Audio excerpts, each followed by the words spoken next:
Alô, nação verde e branca, the green and white nation.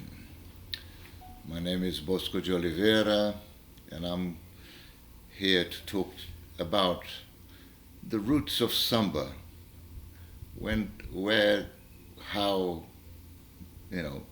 it started, because there are so many misconceptions, a lot of myths created around the start of anything in culture, especially styles of music, because it involves egos, involves all sorts of things, people wanting to put themselves in the middle of the event, and show themselves in a good light and stuff like that. So it's very difficult to establish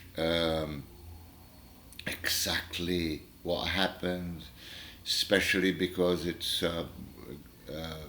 comes from an oral tradition, often with people that are disenfranchised.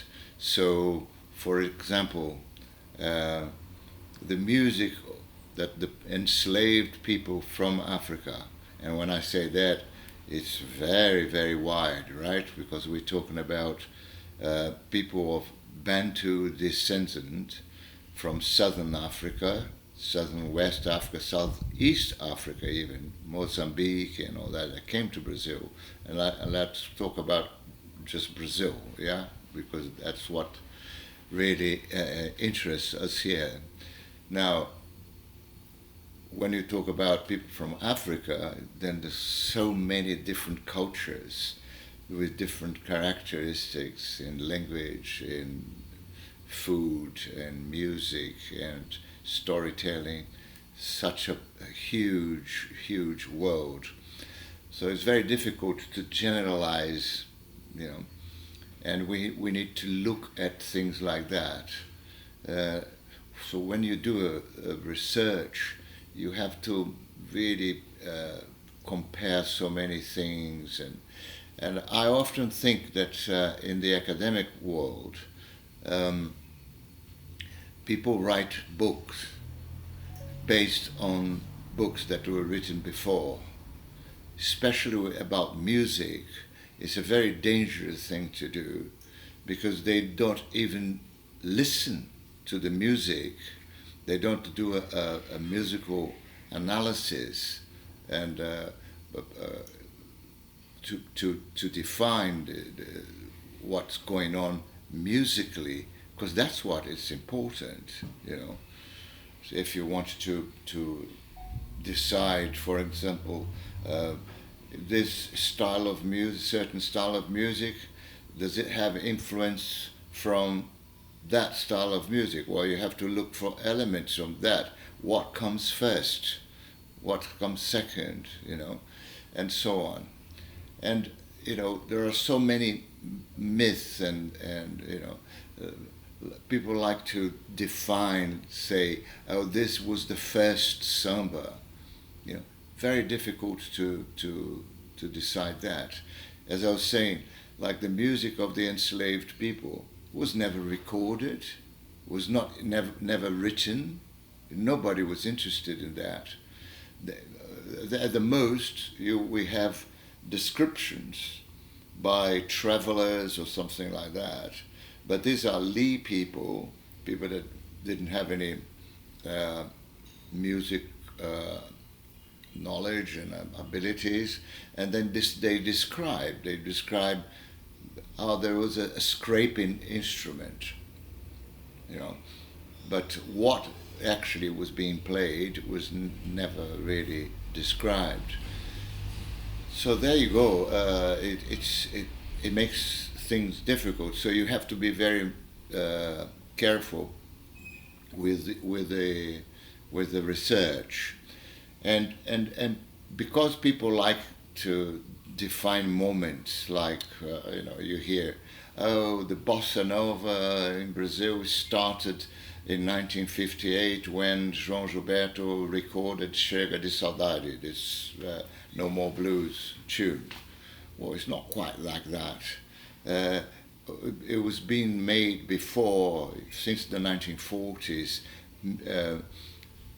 music that had certain influences, certain elements, new elements, bringing new elements to Brazilian music, on the harmony, on the type of scale, the type of melodies, the intervals, and then suddenly it culminates in that as a big success, so people say it started here. It's not really like that. And there are several myths. One of them is that the samba started in Bahia, and when the immigrants came from Bahia to Rio, they brought samba to Rio. When I wrote my monography on my ethnomusicology masters, I wrote about the concept or rhythmic concept of samba and the importance of the Bantu cultures of Southern Africa in the emergence of samba as we know today. And I ask a question. First thing I do is I ask the question, if the samba came from Bahia with the Bahian immigrants to Rio de Janeiro, what were the black people of Rio de Janeiro that were in its vast majority descendants of the Bantu people from Angola and Congo? What were these people playing? What was the music that they played? Anybody can guarantee that no samba was being played because it wasn't recorded, and in the rural areas of Rio, which now are districts of Rio, which was all rural areas, plantations and things, people always played drums and danced, and they were Bantu descendants, and I'm going to go through that in a minute. In Bahia, which samba came from Bahia with the immigrants? Samba de roda.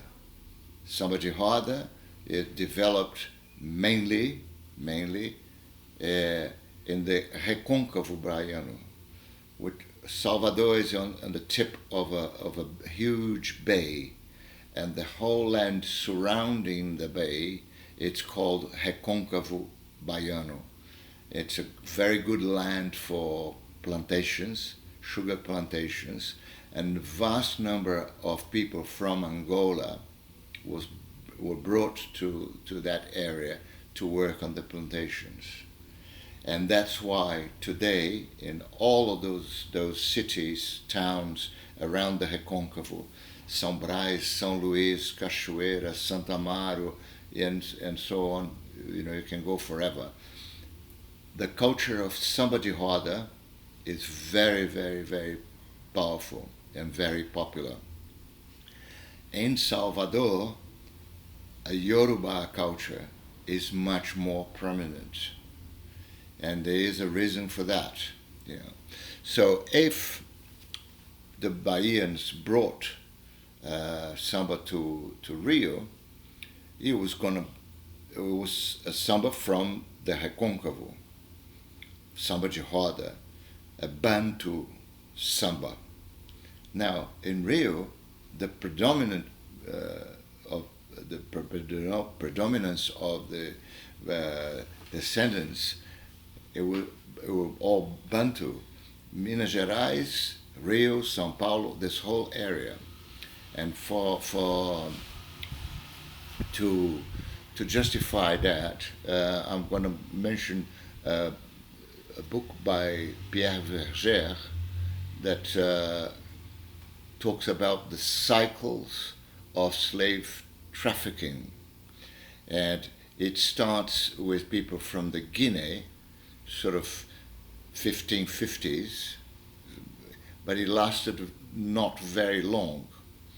And then immediately it started the traffic from Angola. And that it was a non-stopped, uninterrupted for 350 years.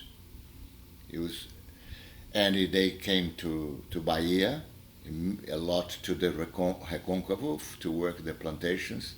But then what happened is that it became almost exclusive. The traffic, the commerce of slaves from Angola became almost exclusive with the port of Rio de Janeiro. Meanwhile, the importation of slaves from the Bight of Benin, Nigeria, the area, became a monopoly of the merchants from Salvador. So most of the ships that came from the Bight of Benin would arrive in Salvador. One or two that came to Rio, some that went to Recife and so on. But mainly it went to Salvador. The enslavement of the Yoruba people did not start until around 1810, much later, because the Yoruba kingdom until then was a very powerful kingdom, and it was really a federation of cities: Oyo, Ife, Ketu, Ibadan, Abeokuta, Oshbo, and so on. And this federation had a very strong security, so they were not enslaved. But there was a civil war around 1810, 1812, and because of that civil war, there was a collapse in security, and the Yoruba people were then captured by neighbors and whatever, and sold as slaves, and they arrived in mass, like in great numbers, in Brazil and in Cuba, and then, but they arrived mainly in Salvador, and that's why Salvador is there's a strong Yoruba culture in Salvador.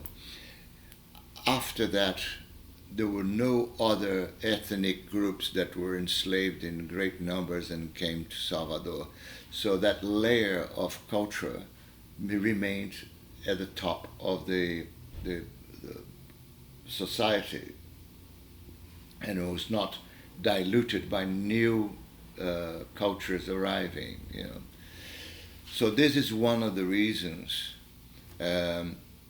why in the southeast, in Rio de Janeiro, Minas Gerais, São Paulo, the predominance of the Afro-Brazilian culture is of Bantu descent. Yeah, you have many manifestations of say Congado, which is a religious manifestation that refers to Congo. Yeah? You have Jongo, which is a type of dance and singing and drumming that is very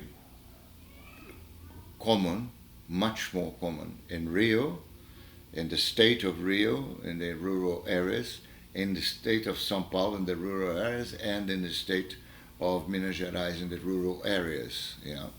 Jongo. You have so many in the language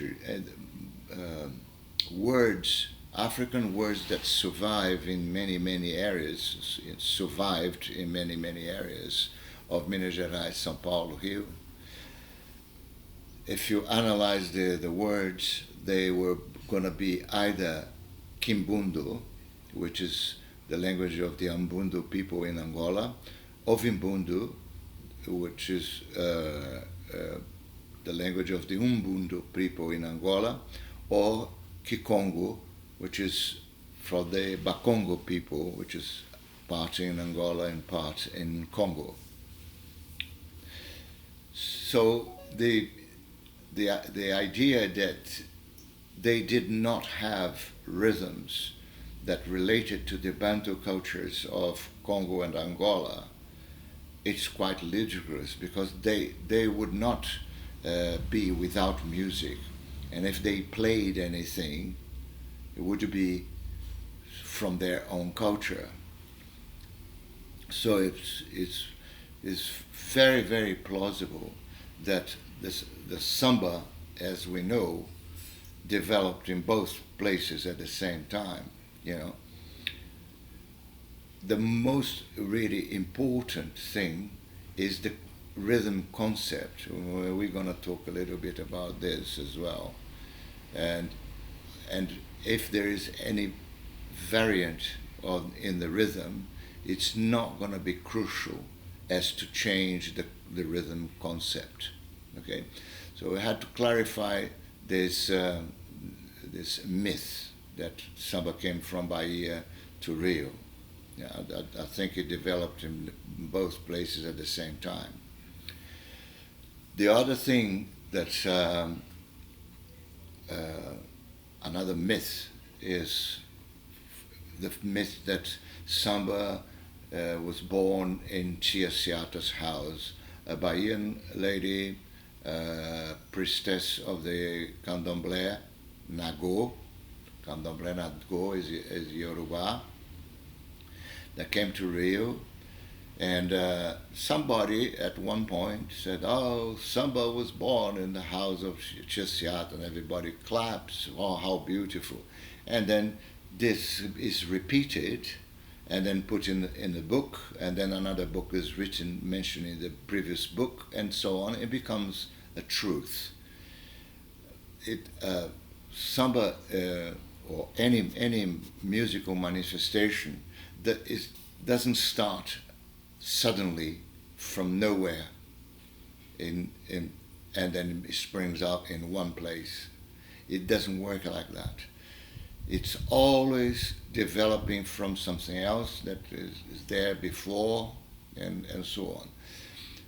Tia Seata is a very, very important woman, very important, and it was very well related to the higher society of Rio de Janeiro at the end of the 19th century, the turn of the century, and she used to promote huge parties, celebrations that were both religious and social, and the house was frequented by journalists, senators, all that. But they used to say that all of these people never went beyond the sitting room. They came into the house and that's where they stayed. They never went into the house. And in the front room, they played some styles of music. In the middle rooms, the youth used to play things based on the Samba de Roda, yeah, that was called Samba Chula, in the middle rooms. And in the backyard, there were some people that played batucada. And this batucada was based on percussion and voice. Yeah? Now, this was never recorded, never analyzed or anything. And these people were the disenfranchised. Now, the people that played inside the house, they had access to the emergent recording industry, for instance, you know. So what happened is that became known as samba at one point, you know. Now, you have to analyze what was going on musically at the end of the 19th century to understand how it developed. Yeah. So there are so many myths, you know. The samba schools, the myth with the samba schools. Now, it's said, everybody accepts it, that the first samba school was Deixa Falar in the neighborhood of Estácio. In the neighborhood of Estácio. And that became the samba school Estácio de Sá. And they Deixa Falar, the date of that was founded is given, and the date for Estácio de Sá is given as the same date, although it wasn't called Estácio de Sá on that date. It was called Deixa Falar. So how do you have two samba schools, which is the same, with different names, starting on the same day?